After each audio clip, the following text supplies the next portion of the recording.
Je crois que pour l'histoire, si tu veux, lorsqu'on est détenteur d'une vérité que personne d'autre ne possède, on n'a pas le droit de faire ça. Je n'ai vu qu'un cadavre par terre, c'est tout.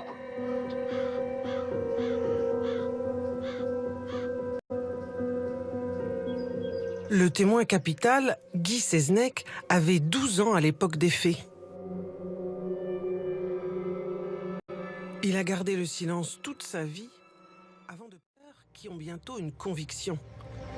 C'est au bord de la route qu'il se serait passé quelque chose entre les deux hommes. C'est là qu'on va dire qu'il a tué Kemener, donc quelque part entre Dreux et Houdan, en rase campagne.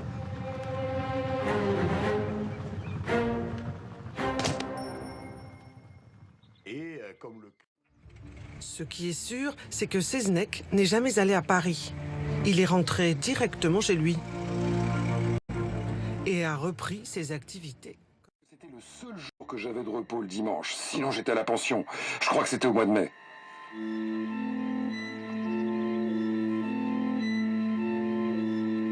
Et tu te souviens si ce jour-là il faisait beau?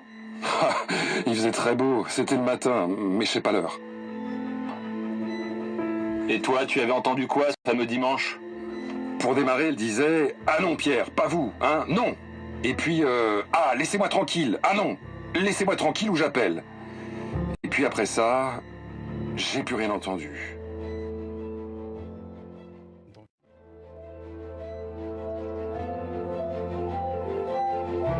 Il a été voir la fenêtre, et puis il a vu Kemener par terre, allongé, recroquevillé sur lui. Et Kemener, il était mort. La grand-mère, elle s'est défendue. Alors il voit un peu de sang, il n'en voit pas tellement, mais il en voit un peu. Et donc, c'est tout. Après... Marie-Jeanne Seznec en état de légitime défense, la mort accidentelle de Pierre Kemener, mais comment? Une chute contre un meuble? Un coup porté? Il est venu dans le courant de l'après-midi, c'est la seule fois que je l'ai vu pleurer.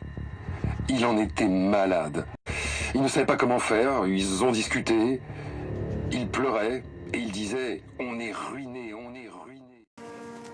Dans mes souvenirs, donc il a dit que l'Église était au courant, qu'ils avaient juré.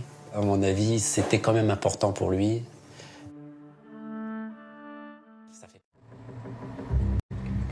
Et ma mère a dit la vérité tout à l'heure. Parlez encore de ça, on vous enferme comme folle. Parce qu'ils ne pouvaient pas y croire de la façon dont ils avaient amorcé le truc. Ils disaient « Bon, vous êtes bien comme toutes les femmes. Pour sauver votre mari, vous êtes prête à tout. Même à dire que c'est vous qui avez fait le coup. Que c'est vous la coupable. » Il l'a pas cru. Et il était sincère. Il ne l'a pas cru du tout. Fin mai 1923, par une nuit de noces, une petite fille aurait assisté au crime.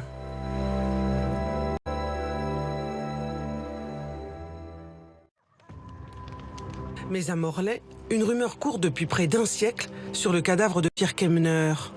Depuis la nuit agitée du dimanche 27 mai 1923. La locomobile a fonctionné toute la nuit, le ciel était illuminé de flammes rouges. Il y avait une odeur épouvantable, ça sentait, comme on dit, le cochon grillé. Tous les gens du quartier l'ont rapporté, se demandaient ce qui se passait. Chercher du bois pour faire fonctionner la locomobile.